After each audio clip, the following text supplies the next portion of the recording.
Selamat sore, Shalom, selamat sore Pak dosen dan teman-teman sekalian. Perkenalkan, nama saya Ernawati Paulina Henuk dengan NIM 2103030007, kelas Sosiologi A semester 2, mata kuliah Teori Sosiologi Klasik, Fakultas Ilmu Sosial dan Politik, Universitas Nusa Cendana Kupang. Di sini saya mau membahas tentang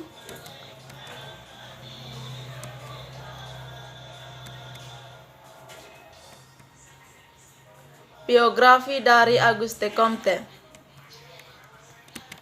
Pertama, latar belakang masalah. Positisme yang diperkenalkan oleh Auguste Comte yang berasal dari kata positi. Kata positi di sini sama artinya dengan faktual atau fakta, yaitu apa yang berdasarkan fakta-fakta. Dengan demikian, ilmu pengetahuan empiris menjadi contoh istimewa dalam bidang pengetahuan. Kemudian filsafat pun harus meneladani contoh itu. Oleh karena itu pula, positivisme menolak cabang filsafat metafisika. Tokoh Auguste Comte yang telah melahirkan filsafat positisme karena mengenal tokoh dan pokok pemikirannya itu penting untuk mengetahui lebih dalam filsafat yang dilahirkan. Kedua, rumusan masalah. Dalam makalah ini, saya akan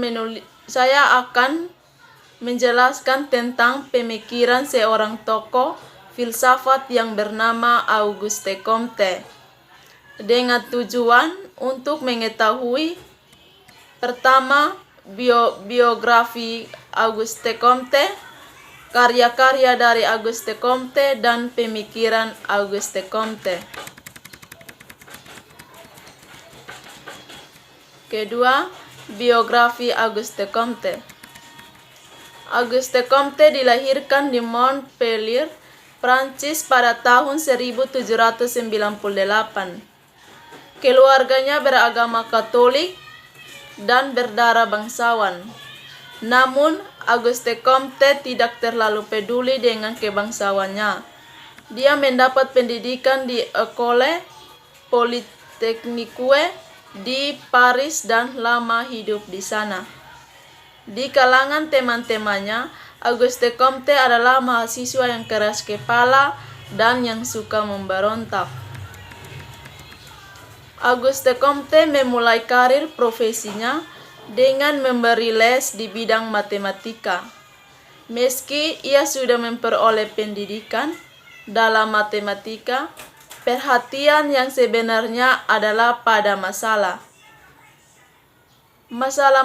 kemanusiaan dan sosial. Minat ini mulai dikembang di bawah pengasuh Saint-Simon yang mempekerjakan Auguste Comte sebagai sekretarisnya. Dan dengannya, Auguste Comte menjalin kerjasama erat dengan mengembangkan karya awalnya sendiri. Akan tetapi, sesudah 7 tahun pasangan ini pecah karena perdebatan mengenai kepengarapan karya bersama. Dan Auguste Comte pun menolak pembimbingannya itu. Kondisi ekonomi Comte pun juga pas-pasan saja, dan hampir terus-menerus hidup miskin. Di akhir hayatnya, dia hidup dari pemberian orang-orang yang mengaguminya dan pengikut-pengikut agama humanitasnya. Karya-karya besar dari Bapak Auguste Comte. Yang pertama, Course of Positive Philosophy.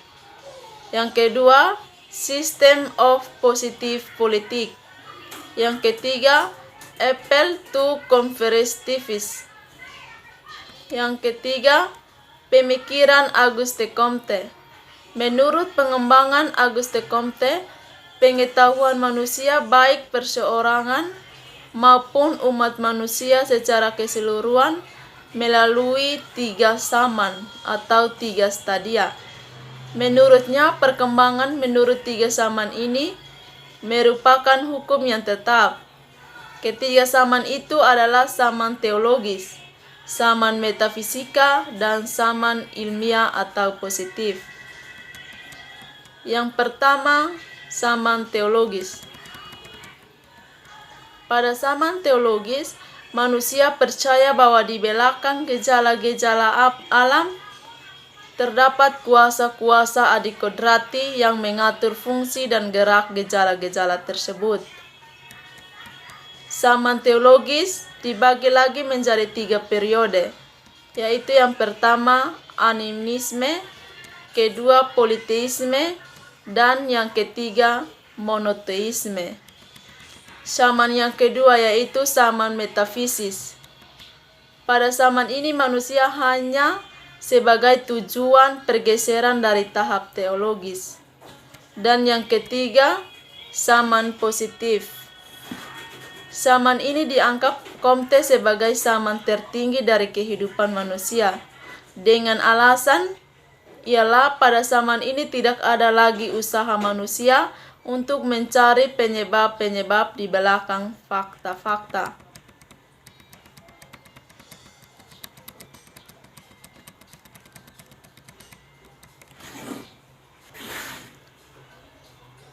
Bagian ketiga, penutup.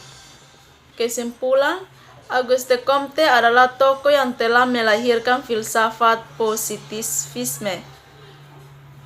Yang kedua, perkembangan pemikiran manusia berlangsung dengan 3 tahap, yaitu yang tadi, tahap teologis, tahap metafisis, dan tahap ilmiah atau positif.